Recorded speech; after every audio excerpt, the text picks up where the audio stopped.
اللہ تعالیٰ نے قرآن مجید میں ارشاد فرمایا کہ الاخلاء یومئذ بعضهم لبعض عدو الا المتقین۔ فرمایا بڑے گہرے دوست بھی قیامت والے دن دشمن بن جائیں گے سوائے ان کے جو پرہیزگار ہوں گے۔ پرہیزگار لوگوں کی دوستیاں قیامت والے دن بھی قائم رہیں گی، باقی جو گہرے ترین دوست ہوں گے وہ قیامت والے دن دشمن بن جائیں گے۔ الا المتقین، سوائے پرہیزگاروں کے۔ دنیا میں آپ کو کوئی شخص ایسا نہیں ملے گا جس کا کوئی دوست نہ ہو، اور وہ لوگ بھی بڑی کثرت سے ملیں گے جو دوستوں کا شکوہ بہت کرتے ہیں۔ دوستیاں لگانا، دوست بنانا، تعلقات استوار کرنا یہ منع نہیں، شرط یہ ہے کہ دوستی اللہ تعالیٰ کی رضا کے لیے لگائی جائے۔ ہمارے ہاں جتنی تیزی کے ساتھ دوستیاں لگتی ہیں اس سے زیادہ تیزی کے ساتھ دوستیاں ٹوٹ جاتی ہیں۔ اس کی سب سے بنیادی اور اہم وجہ یہ ہوتی ہے کہ ہمارے ہاں دوستیوں کا جو معیار ہوتا ہے وہ دنیاوی لالچ ہوتا ہے۔ ہم اپنے مخصوص مفادات کی خاطر دوستی لگاتے ہیں، اور جب تک ہمارا وہ مفاد پورا ہوتا ہے تب تک تو ہم اس دوستی کو قائم رکھتے ہیں، اور جہاں ہم محسوس کرتے ہیں کہ اب یہ مفاد پورا نہیں ہو رہا وہاں ہم شکوہ، شکایتیں، اعتراضات شروع کر دیتے ہیں، اور اس کا نتیجہ یہ نکلتا ہے کہ بڑی محبت سے شروع ہونے والی دوستی بھی بڑی تیزی سے ٹوٹ جاتی۔ تو میرے بھائیوں یاد رکھیے گا کہ دوستی اور تعلق قائم رکھنے کے لیے سب سے اہم اور سب سے بنیادی ضرورت یہ ہے کہ دوستی محض اللہ کی رضا کے لیے لگائی جائے۔ اللہ کے پیارے حبیب صلی اللہ تعالیٰ علیہ وسلم بیان فرماتے ہیں، حضور فرماتے ہیں قیامت والے دن اللہ کی بارگاہ سے یہ اعلان ہوگا کہ کہاں ہیں وہ لوگ جو میری رضا کے لیے آپس میں محبت کیا کرتے تھے۔ رب فرمائے گا جب آج میرے عرش کے سائے کے علاوہ کوئی سایہ نہیں ہے تو میں انہیں اپنے عرش کا سایہ عطا کروں گا، کیونکہ وہ میری رضا کے لیے آپس میں دوستی کرتے، میری رضا کے لیے انہوں نے آپس میں محبت کی۔ تو دوستی کا سب سے پہلے تو یہ سٹیٹس بنائیں کہ اس کے اندر محض اللہ کی مرضی، اللہ کی رضا کے لیے ایک دوسرے سے پیار، منفعت نہ ہو اس کے اندر کوئی بھی، دنیاوی لالچ کوئی بھی نہ ہو، ہرس نہ ہو، ہوس نہ ہو، طمع نہ ہو، ذاتی مفادات نہ ہو۔ جب ان سے بالاتر ہو کر لوگ دوستیاں لگاتے ہیں تو وہ دوستیاں قائم رہتی ہیں۔ اللہ کے پیارے محبوب صلی اللہ تعالیٰ علیہ وسلم نے فرمایا قیامت والے دن کچھ لوگ ایسے ہوں گے جن پر انبیاء اور اولیاء رشک کریں گے، ان کے چہرے 14ویں رات کی طرح چمک رہے ہوں گے، انہیں نور کے ممبروں پہ بٹھایا جائے گا۔ یا رسول اللہ اتنی فضیلت ان لوگوں کو حاصل ہے، یہ کون لوگ ہیں؟ تو حضور فرماتے ہیں یہ وہ لوگ تھے جو جس سے بھی دوستی لگاتے تھے، پیار کرتے تھے، محض اللہ کی رضا کے لیے کرتے۔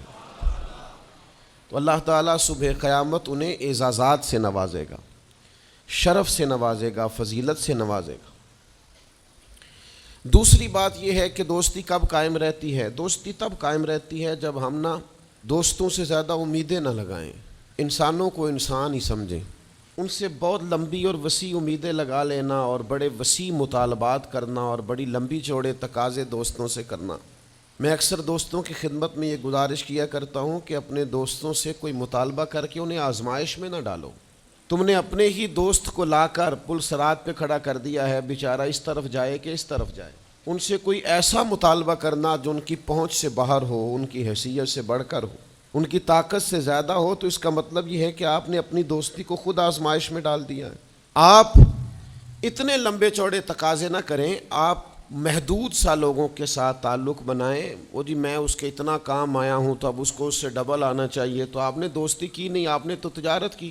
اگر آپ کی محبت ہوتی تو پھر تو آپ کا انداز اور ہوتا، جب تیرا حکم ملا ترک محبت کر دی، دل مگر اس قدر تڑپا کہ قیامت کر دی۔ تو یاد رکھیے گا کہ آپ حکم جب آ گیا، جب آپ محسوس کریں تو اس وقت پھر آپ اس چیز کو سمجھ جائیں۔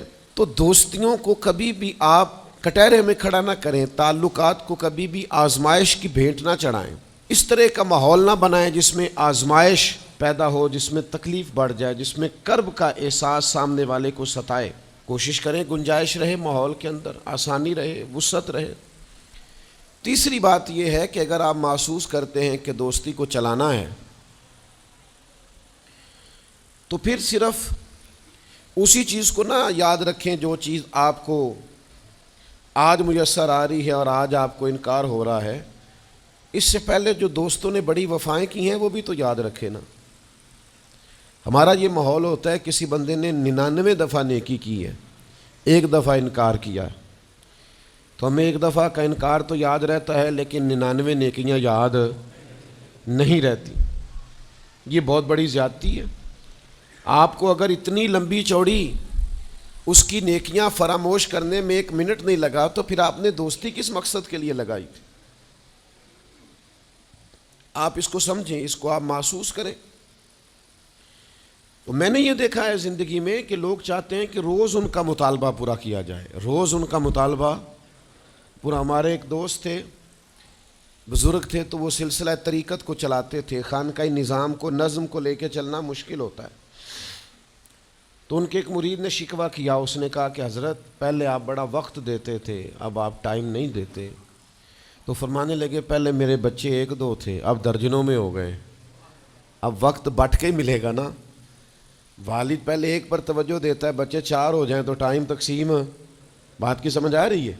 تو وقت تقسیم ہو کے ملے گا نا جب بچے بڑھ جاتے ہیں۔ اور فرمانے لگے ابھی تو میرے سمجھ لو 10-15 بچے ہیں، تو جب پوتے نواسے نواسیاں ہو گئے تو یہ اور زیادہ بٹ جائے گا، پھر اس میں اور زیادہ تقسیم کار ہو جائے گی، تو پھر اس طرح کر کے ماحول میں تقسیم ہو جاتی، اور یہ ہوتا ہے۔ یہ ایک صورت ہے، آپ دیکھیے نا، کبھی ایسا بھی ٹائم تھا حجر اسود پر کہ اس کو ہاتھ لگا کے آپ چوم لیتے تھے، اور ڈھیروں وقت صحابہ اس پر چہرے رکھ کے رویا کرتے تھے۔ پھر ایسا وقت آیا کہ چھڑی لگا لو بھائی، چھڑی لگا کے پیچھے ہٹ جاؤ، اور اب ایسا ٹائم ہے کہ آپ دور سے استلام کر لیں۔ اب اگر آپ کہیں کہ مسلمان دیکھو جی حجر اسود کو تو ہاتھ لگانے کا موقع ہی نہیں مل رہا، تو بھئی نبی پاک نے تو فرمایا میں قیامت والے دن کثرت امت پر فخر کروں گا کہ میری امت زیادہ ہے۔ تو یہ تو تعداد کا بڑھنا، یہ تو کثرت کا ہونا، یہ تو باعث ناز اس کو سرکار نے کہا۔ اب آپ دائروں میں محدود کرنا چاہتے ہیں، آپ اس طرح کا ماحول بنانا چاہتے ہیں کہ کوئی شخص مقید ہو جائے، وہ اس دائرے سے باہر نہ نکلے، تو یہ تو بات درست نہیں ہے۔ تو کوشش کرنے کا مقام یہ ہے کہ آپ دوسروں کے لیے بھی گنجائش پیدا کریں، دوسروں کے لیے بھی آسانی کرنے کی کوشش کریں، پھر تعلق برقرار۔ اور پھر آپ پچھلی نیکیاں بھی تھوڑی یاد رکھیں کہ اس سے پہلے اس نے بڑی نیکی کی، بڑی محبت کی، تو پچھلی نیکیاں بھی دوستوں کی یاد رکھیں۔ صحیح بخاری سے ایک حوالہ عرض کرتا ہوں، نبی پاک صلی اللہ تعالیٰ علیہ وسلم کا نا ایک راز لیک ہو گیا۔ حضور مکہ مکرمہ پر حملہ کرنا چاہتے تھے، تو ایک خط لکھ کے دیا گیا ایک عورت کو کہ جا کے پہلے سے آگاہ کر دو مکے والوں کو کہ تم پر حملہ ہونے والا ہے۔ اس عورت نے وہ خط اپنے بالوں میں چھپایا اور وہ نکل گئی۔ اللہ تعالیٰ نے محبوب پاک کو اطلاع دی، حضور علیہ الصلاۃ والسلام نے حضرت مولا علی کو 2 صحابہ کے ساتھ بھیجا، فرمایا مقام خاک پر تمہیں ایک بی بی ملے گی، اس کے پاس سے خط ہے جو کفار کی طرف جا رہا ہے، اسے گرفتار کرو، وہ خط لے لو اور واپس آ جاؤ۔ حضرت مولا علی شیر خدا رضی اللہ تعالیٰ عنہ وہاں پہنچ گئے، اس خاتون کو گرفتار کر لیا، اس کو کہا وہ خط دے، وہ کہنے لگی میرے پاس تو نہیں ہے، کوئی خط نہیں۔ تو حضرت علی فرمانے لگے چونکہ میرے نبی نے کہا ہے تو خط تیرے پاس ہی ہے۔ ہاں، ساڈے نبی دی زبان ساڈے واسطے قرآن، وہ زبان جس کو سب کن کی کنجی کہیں، اس کی نافذ حکومت پہ لاکھوں۔ خط تیرے پاس ہے۔ آپ نے تلوار نکال لی، فرمایا نکالتی ہے کہ نہیں؟ اس نے بال کھولے، خط نکال دیا۔ وہ خط جب کھولا تو خط لکھا تھا حضرت حاتم بن ابی بلتع رضی اللہ تعالیٰ عنہ، بدری صحابی ہیں۔ وہ خط لے کے آ گئے، نبی پاک کی بارگاہ میں پیش کیا۔ حضور نے خط کھولا، حضرت عمر کہنے لگے مجھے اجازت دے میں اس کی گردن کاٹوں، اس نے ہمارا راز فاش کیا ہے۔ کتنی بڑی بات ہے۔ قرآن مجید کی سورہ ممتحنہ اس وقت نازل ہوئی تھی جب یہ واقعہ ہوا تھا۔ اللہ کے حبیب علیہ السلام نے فرمایا عمر ٹھہر جا، اتنی جلدی نہ کر، اس بندے کی وفات تو دیکھ، یہ بدر میں بھی تلوار لے کے ہمارے ساتھ گیا تھا، بدری صحابی ہے، اس کی وہ بات یاد رکھ کہ بدر کے مقام پر جب کہ بڑا مشکل تھا کافروں کے سامنے کھڑا ہونا، ان کی 1000 تعداد تھی اور مسلمان بڑی عددی طور پر اس کثرت کا شکار نہیں تھے، صرف 313 تھے۔ اس موقع پر ان کے ساتھ کھڑا ہونا کوئی آسان نہیں تھا، لیکن یہ پھر بھی ہمارے ساتھ گئے تھے۔ تو حضرت عمر رضی اللہ تعالیٰ عنہ جب چپ کر گئے تو اللہ نے قرآن نازل کیا، کہا اے ایمان والو یہودیوں اور عیسائیوں کو اپنا دوست نہ بتاؤ۔ تو حضور فرمانے لگے دیکھ لو عمر، اللہ نے اسے مومن کہہ کے پکارا ہے، اللہ نے بھی اسے۔ اب نبی کریم نے فرمایا بتاؤ یہ تم نے کیا کیا؟ تو عرض کی یا رسول اللہ صلی اللہ علیہ وسلم آپ میرا ظاہر باطن جانتے ہیں، جتنے بھی یہاں سے لوگ ہجرت کر کے مکے سے آئے ہیں نا، ان کا کوئی نہ کوئی رشتہ دار مکے میں ہے جو ان کے رشتہ داروں کا، بال بچوں کا، گھر والوں کا دھیان رکھتا، میرا وہاں کوئی بھی نہیں۔ اور مجھے پتا تھا آپ نے حملے کا ارادہ کر لیا ہے تو انشاءاللہ کامیابی اللہ نے مسلمانوں کو ہی دینی ہے، وہ کر کچھ نہیں سکتے۔ میں ان پر ایک احسان کرنا چاہتا تھا تاکہ وہ میرے بچوں کا اور میرے پیچھے گھر والوں کا تھوڑا خیال رکھیں، اتنی سی میری خواہش تھی۔ میرے نبی کریم نے ان کا عذر قبول کر لیا، فرمایا ٹھیک ہے آپ جو کہہ رہے ہیں بات ایسے ہی ہے، آپ کو اسلام کو نقصان نہیں پہنچانا چاہتے، آپ یہ چاہتے تھے کہ کوئی ایک نیکی ان پہ کر دی جائے تاکہ وہ آپ کے، تو اتنی بڑی بظاہر بات تھی لیکن حضور نے قبول کر لی۔ معنی کیا ہے کہ دوستوں کی پچھلی نیکیاں بھی یاد رکھنی چاہیے، ان کی پچھلی بھی خوبیوں اور پچھلے بھی معاملات کو تھوڑا یاد رکھنا چاہیے۔ ہم کیا کرتے ہیں؟ ہم کہتے ہیں جی اب وہ یہ نہیں کر رہا، بھئی تب کر رہا تھا نا، تو تب کی یاد کر لو، تب کی یاد رکھ لو، اس وقت کی آپ خیال کر لیں۔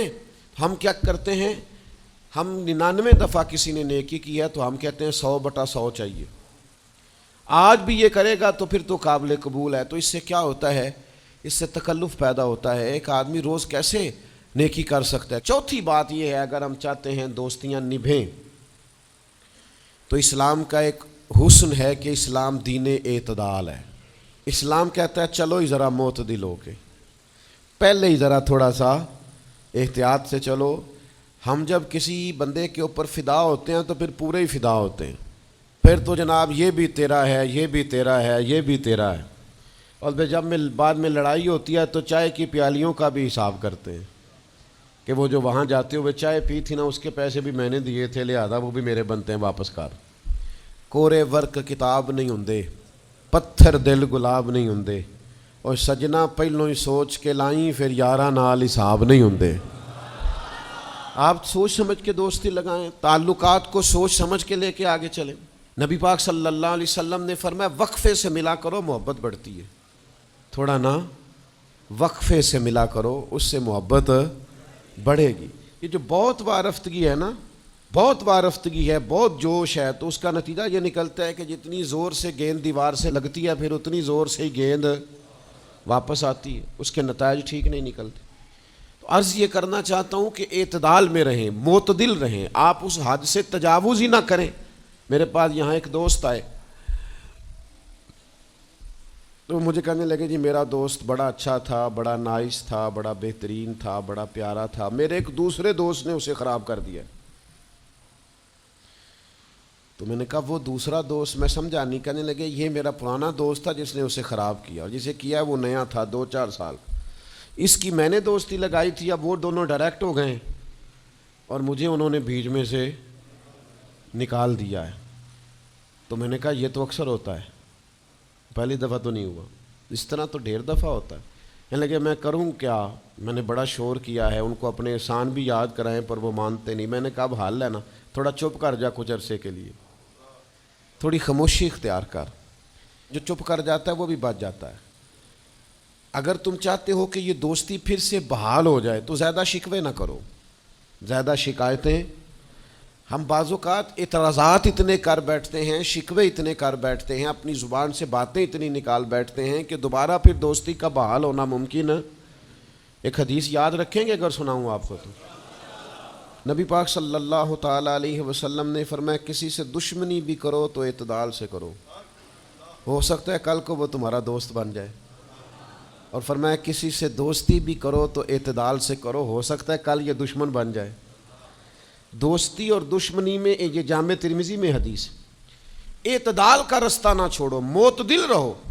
سارے راز ہی دے بیٹھنا، ساری باتیں پہلے کر لینا اور اعتراض کرنا تو شکوے بھی پھر سارے ہی کر لینا۔ دوست کو اس کی کمزوریوں کا بھی پتہ ہوتا ہے، وہ ساری کمزوریاں بھی اس کی بیان کر لینا، اس کو بھی بتانا، اس کو بھی بتانا، اس سے بھی ذکر کرنا، تو یہ انداز درست نہیں ہے۔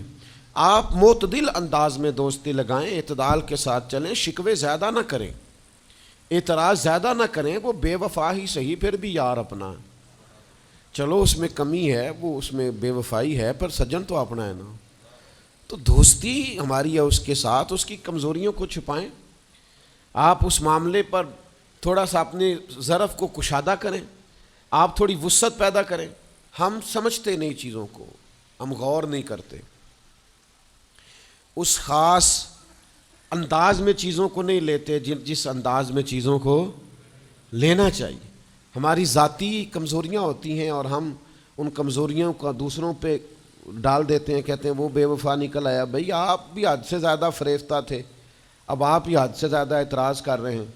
حضور نے فرمایا جس کی تعریف کر لو پھر دوبارہ اس پر کبھی تنقید کر جو بیٹھے ہیں، تعریف تو ختم ہو گئی بات، پھر تھوڑی چشم پوشی کرو۔ انسانوں میں کمیاں بھی ہوتی ہیں، تو دوستی کو صحیح طور پر آگے لے جانے کے لیے چھٹا سبق یہ ہے کہ تھوڑی سی نا عادت عیب پوشی کی بھی بنائیں، تھوڑا پردہ پوشی کا مزاج ہو تو پھر بھی ذرا دوستی آگے، سمجھ آ رہی ہے بات کی؟ تھوڑی سی نا نظر عیب پوشی والی بھی۔ کچھ لوگوں کی تنقید کی آنکھیں اتنی زیادہ کھلی ہوتی ہیں کہ وہ بیچارے کسی جگہ بھی تعلق نہیں رکھ سکتے، جہاں جاتے ہیں انہیں کمیاں ہی کمیاں نظر آتی ہیں، خامیاں ہی خامیاں نظر آتی، ان کا مزاج نہیں ہوتا کسی عیب کو چھپانے کا۔ تو آپ جس جگہ پہ موجود ہیں، جس جگہ آپ کے تعلقات ہیں، جہاں دوستی ہے، جہاں محبت ہے، وہاں تھوڑا سا عیب پوشی کا بھی مزاج ہونا چاہیے۔ نبی پاک علیہ السلام نے فرمایا تو کسی مسلمان کی دنیا میں پردہ پوشی کر دے، اللہ قیامت والے دن تیری پردہ پوشی فرما دے۔ آپ تھوڑا سا اس کا عیب چھپا دیں، بات ختم ہو گئی، تھوڑی سی پردہ پوشی کر دیں۔ دیکھیں نا، ہمیں حکم دیا گیا ہے شریعت میں، کسی شخص کا انتقال ہو گیا، اب کچھ لوگ اس کے غسل میں شریک ہیں، تو ان کو حکم یہ ہے کہ اگر تم نے کوئی اچھی بات دیکھی نا، خوبی دیکھی، چہرہ کھل گیا ہے، جسم تر و تازہ ہے، تو یہ سب کو بتاؤ۔ اور اگر تم کچھ ایسی چیز دیکھو کہ بیماری کی وجہ سے جسم اکڑ گیا ہے یا کسی وجہ سے چہرے پہ کوئی سیاہی آ گئی، جو کسی سے ذکر نہ کرو۔ جانے والے کے لیے تم اچھی چیزوں کو تو بیان کرو، لیکن نقائص کو کبھی بھی بیان نہ کرو۔ اور نبی پاک علیہ السلام نے فرمایا اذکروا محاسن موتاکم، جب تم میں سے کوئی دنیا سے چلا جائے تو اس کی اچھی اچھی باتوں کا بیان کرو، اس کی اچھی اچھی باتوں کا ذکر کرو، اس کی خیر والی باتیں ڈھونڈ کے لوگوں کو سناؤ، یہ خوبی پائی جاتی تھی، یہ خوبی پائی جاتی تھی، یہ خوبی پائی جاتی۔ میں تھوڑے دنوں کی بات ہے، ایک جگہ پہ میں حاضر تھا، تو ایک صاحب وہاں اپنے ہی دوستوں کے کسی جھوٹ کا ذکر کر رہے تھے، اور وہ کہتے ہی جا رہے تھے بڑا غلط ہے، بڑے جھوٹ بولتا ہے، بڑے جھوٹ بولتا ہے، بڑے جھوٹ بولتا ہے۔ تو ایک آدھ دفعہ میں نے ان سے کہا کہ چلیں چھوڑیں، کوئی اور موضوع بھی ڈسکس کریں۔ پھر نے کہا جی وہ بے وفا بھی بڑا ہے، مطلب پرست بھی بڑا ہے۔ پھر میں نے کہا چلیں کوئی اور موضوع بھی چھیڑیں۔ انہوں نے کہا نہیں جی وہ بندہ ہی بڑا غلط ہے۔ میں نے ان سے کہا ایک بات کروں؟ کہنے لگے کر لے۔ میں نے کہا آپ کو اس سے پیار بڑا ہے؟ کہنے لگے وہ کیسے؟ میں نے کہا آپ اس کا موضوع چھوڑنے کو تیار ہی نہیں۔ یہ جو آپ شکوہ کر رہے ہیں نا، اس کو نچوڑے نا تو اس کے اندر سے محبت چھلکتی ہے۔ آپ اس کا موضوع چھوڑنے کو تیار، یہ جو ہر بات پہ اب کبھی آپ کہتے ہیں جھوٹا بڑا ہے، کبھی کہتے ہیں بدعہد بڑا ہے، کبھی آپ کہتے ہیں وہ مطلب پرست بڑا ہے، تو 3-4 دفعہ آپ سے کہا موضوع بدل دیں تو نہیں نہ بدل رہے۔ اس کا مطلب یہ ہے کہ آپ کو اس شخص سے محبت تو یہ جو آپ شکوے کر رہے ہیں نا بار بار، اسے بھی نچوڑیں تو اس کے اندر سے محبت چھلک رہی ہے۔ وہ جو باپ بار بار کہتا ہے نا فلانا منڈا میرا بڑا نافرمان ہے، تو اصل میں والد کو پیار ہوتا ہے۔ وہ بار بار جو اس کا ذکر کرتا ہے، بار بار لوگوں کے سامنے، اچھا بچہ کہہ رہا ہوتا ہے مجھے بدنام کر رہے ہیں، یہ دیکھیں جی بار بار ہر جگہ سے یہ میری شکایتیں کرتے ہیں، تو اصل بات کیا ہوتی ہے؟ اصل بات یہ ہوتی ہے کہ اس بندے کو اس سے محبت بہت زیادہ ہے، وہ چاہتا ہے اس پیار کے سبب سے، اس محبت کی وجہ سے کہ وہ بار بار اس کا ذکر کرے، بار بار اس کا تذکرہ کرے، تو تھوڑی عیب پوشی کا مزاج بنائیں، تھوڑا درگزر کی طبیعت بنائیں، تھوڑا ماحول کے اندر اس طرح کا مزاج لے کے آئیں۔ ہم دوستوں سے میں اکثر ایک بات کرتا ہوں، ہم نہ صرف خامیاں یاد رکھتے ہیں، خوبیوں کا ذکر نہیں کرتے۔ اس کا نتیجہ یہ نکلتا ہے کہ ہماری دوستیاں تیزی سے ختم ہوتی ہیں، تعلقات زیادہ دیر پا ہوتے نہیں، چلتے نہیں۔ ہمیں کرنا یہ ہے کہ ہمیں اللہ کی رضا کے لیے دوستی کرنی، اللہ کی رضا کے لیے لوگوں سے پیار کرنا، اللہ کی رضا کے لیے اللہ کے بندوں کی باتیں سننی، اللہ کی مخلوق سمجھ کے لوگوں کی خوبیاں دیکھنی، اللہ کے بندے سمجھ کے ان کے اندر پائی جانے والی باتوں کو ہم نے اخذ کرنا۔ اگر ہم تعلقات میں لالچ لائیں گے، ذاتیات لائیں گے، زیادہ امیدیں لگائیں گے، اس کا نتیجہ ٹھیک۔ ایک بزرگ غریب تھے پھر امیر ہو گئے، تو کسی نے ان کو مبارک دی کہ بڑی بات ہے آپ کو اللہ نے بڑے پیسے دیے ہیں، تو فرمانے لگے یار پہلے جو یار تھا وہ میرا دوست تھا، اب تو ڈھیر سارے لوگ میری جیب کے دوست ہیں، اب تو جیب کا رشتہ ہو گیا ہے لوگوں کا، ڈھیر سارے لوگوں کا۔ تو دوستیوں میں اخلاص لائیں، خلوص لائیں، ساری زندگی یہ طے کریں کہ میں نے دوست کے کام آنا ہے پر میں نے دوست کو کام کہنا نہیں، میں نے اس کی خدمت کرنی ہے لیکن کبھی اسے اپنی خدمت کے لیے مجبور جس حد تک ہو سکے اس کی مدد کرنی ہے، لیکن کبھی اسے اس تکلیف میں ڈالنا، یہ مزاج پیدا کریں۔ آپ کو اس دوستی میں روحانیت محسوس ہوگی، اس تعلق کے اندر آپ کو ٹھنڈک محسوس ہوگی، لیکن جب شائبہ ایک نقطے کا بھی ذاتی لالچ کا آ جائے گا نا، پھر اس میں ٹھنڈک نہیں رہے گی، اس میں وہ خوبی نہیں رہے گی جو کہ ہونی چاہیے۔ اللہ تعالی ہمیں سمجھنے کی توفیق دے۔